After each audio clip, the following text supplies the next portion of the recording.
તમારો બધાનો ભાવ હતો એટલા માટે બાકી મેચની શરૂઆતનું કીધું હું કલાકાર તરીકે આવતો નથી અને કલાકાર તરીકે જે આવે ને તેની ડાયાભાઈ ત્યાં જ બેઠા રહેતા અને પેમેન્ટ દેવું અને એ જે અઘરું લાગે એ તો મારું મન જ ચડે પણ આ કોઈ એવા ભાવથી નથી આવતો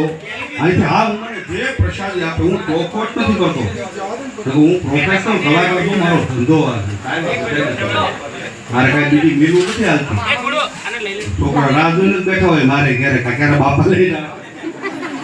આપણે કઈ એવું છે નહીં પણ અહીંયા હું માત્ર નવો હજી વેદલપુરમાં 2 જ વર્ષથી રહેવા આવ્યો છું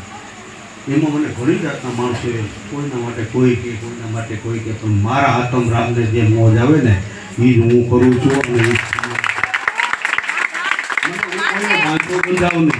મને કોઈ એમ કહે કે તમારે અહીં નહીં જવાનું તો એ વાત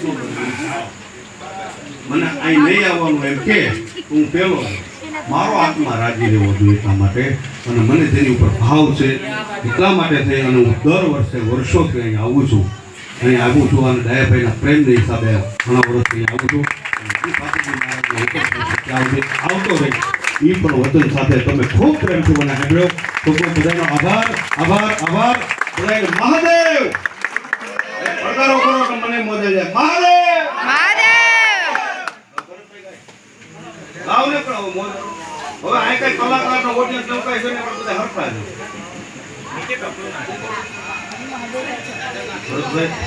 ભરતભાઈ આપણે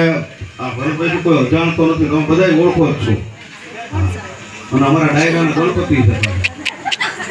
શરીરે નહીં હોય તો બીજું ન સમજતા પણ એક મકરબા અને વેદલપુરની અંદર ભજન પ્રેમી માણસોમાં જો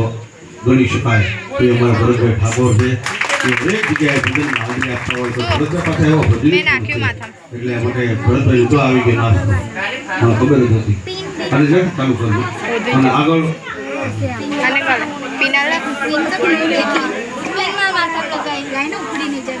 એક ભજન ભરતભાઈ પાસે જોરદાર તાળીઓ બતાવો ભરતભાઈ